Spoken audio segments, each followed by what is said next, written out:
দর্শক, আমরা এই মুহূর্তে আছি ডাকসু নির্বাচনের যে নবনির্বাচিত ভিপি, তিনি এই চেয়ার এবং এই অফিসটি ব্যবহার করবেন। তার যে অফিস কক্ষটি যদি যদি দেখায়, এখানে একটি প্রিন্টার রয়েছে এবং এছাড়া এখানে কিছু চেয়ার রয়েছে, প্রধান একটি চেয়ার রয়েছে এবং কিছু তাক রয়েছে। এটা হচ্ছে ভিপি প্রার্থীর এই কক্ষটি, অর্থাৎ এই কক্ষটি যিনি ভিপি অর্থাৎ সাদিক কায়েম, তিনি এখান থেকেই তিনি সকল কার্যক্রম কিন্তু পরিচালনা করবেন। এবং আপনাদেরকে অন্যান্য যে রুমগুলো বা অন্যান্য কক্ষগুলো, জিএস এজিএস, সেই কক্ষগুলো আপনাদেরকে একটু দেখাই। ভিপি যিনি হয়েছেন তার এখনও রুমের নেম প্লেট বসানো হয়নি, যে রুমটি। এবং আপনাদেরকে পুরো ডাকসুর যে যদি দেখাই একেবারে, এখানে আরেকটি রয়েছে সাধারণ সম্পাদক অর্থাৎ জিএস, যে জিএস যিনি হয়েছেন তার যেখানে কার্যক্রমটি পরিচালনা করবেন। আপনাদেরকে যদি একটু কক্ষটি দেখাই, সেই কক্ষটিতে একটি কম্পিউটার রয়েছে, একটি প্রিন্টার রয়েছে।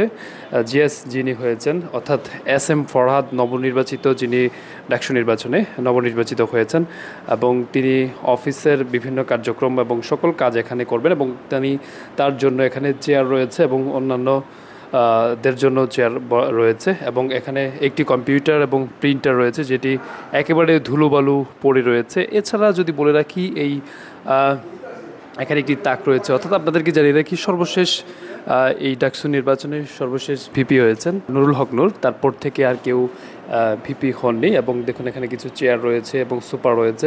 এছাড়া আপনাদেরকে আরেকটি যদি দেখাই, আরেকটি রুমের চিত্র, এবং যিনি এজিএস হয়েছেন তার রুমটি এবং তার যে কক্ষটি রয়েছে সেই কক্ষটি একটু দেখাবো।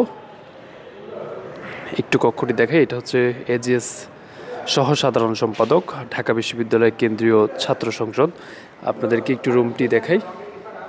তার অফিস কক্ষেও রয়েছে একটি কম্পিউটার, একটি প্রিন্টার রয়েছে, আপনারা দেখতে পাচ্ছেন। এবং তার জন্য নির্ধারিত যে চেয়ার, সেই চেয়ারটিও কিন্তু এখানে রাখা হয়েছে। এবং একটি একেবারে অফিসের সকল কিছু কিন্তু, অর্থাৎ যেহেতু অনেক দিন ধরে ডাকসু নির্বাচন হচ্ছে না এবং কোনো কমিটি নেই, সেজন্য কিন্তু আমরা দেখেছি ময়লা পড়ে এগুলো কিন্তু ধুলোবালু পড়ে আছে। অর্থাৎ নবনির্বাচিত যারা রয়েছে যখনই দায়িত্ব নেবে তখন থেকেই এগুলো পরিষ্কার পরিচ্ছন্ন করবেন, এমনটি এখানে জানাচ্ছেন। এবং এখানে যারা কর্মরত রয়েছেন তারা।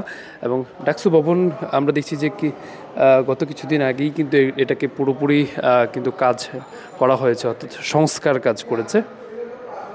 সেটি আমরা একটু জানবো এখানে। যেহেতু ডাকসু নির্বাচনের নবনির্বাচিতরা কিছুদিনের মধ্যে দায়িত্ব নেবেন, সেজন্য কিন্তু আমরা দেখছি যে বিভিন্ন রুমগুলো পরিষ্কার পরিচ্ছন্ন বা রক্ষণাবেক্ষণের কিছুটা কাজ চলছে। এবং এছাড়া আপনাদেরকে জানিয়ে রাখি, এখানে অন্যান্য যারা রয়েছে ডাকসু নির্বাচনে নবনির্বাচিত হয়েছে, তারা এই রুমটিতে ব্যবহার করবেন। এখানে বিভিন্ন তাদের জন্য চেয়ার বা টেবিল কিন্তু বরাদ্দ রয়েছে। এবং সেজন্য দেখতে পাচ্ছেন যে বিভিন্ন চেয়ারগুলো রয়েছে বা টেবিল রয়েছে।